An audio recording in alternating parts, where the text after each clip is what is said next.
અરે બેટા, કપડામાં આટલો બધો ટાઈમ ના લગાડાય. તારા ભાઈના લગ્નના હવે થોડા દિવસો જ બાકી છે.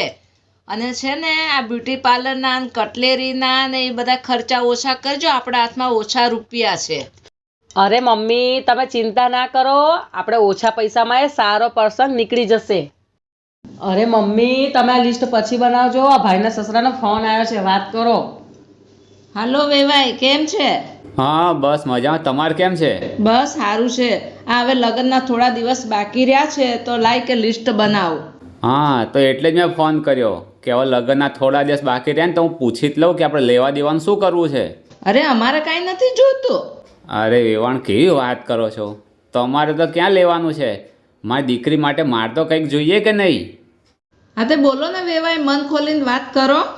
અરે જો, મારી દીકરી છે ને હાવ ગાય જેવી છે.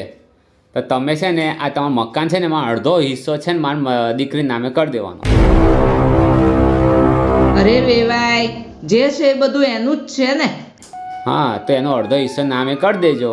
અને તમારા ગામડે જમીન છે ને એમાં પણ અડધો હિસ્સો મારી દીકરી નામે કરી દેજો. મારી દીકરી બિચારી ગાય જેવી છે. અરે વેવાઈ, મારે એક ને એક તો દીકરો છે. જે છે એ બધું એનું જ તો છે ને. હા તે એના અડધું ને એના નામે કરી દેવાનું. અને હા, તમે સોનું કેવું તો ચડાવશો જ ને? હા હા, ચડાવશું ને. 2-5 તોલા સોનું ચડાવશું અમે. અરે વેવાણ, કેવી હાવ વાત કરો તમે. 2-5 તોલાએ તો મારી નાતમાં ઇજ્જત શું રહેવાની? તમે મિનિમમ 10 તોલા તો ચડાવવું પડશે કે નહીં? અરે વેવાઈ, આ તમે કેવી વાત કરો છો?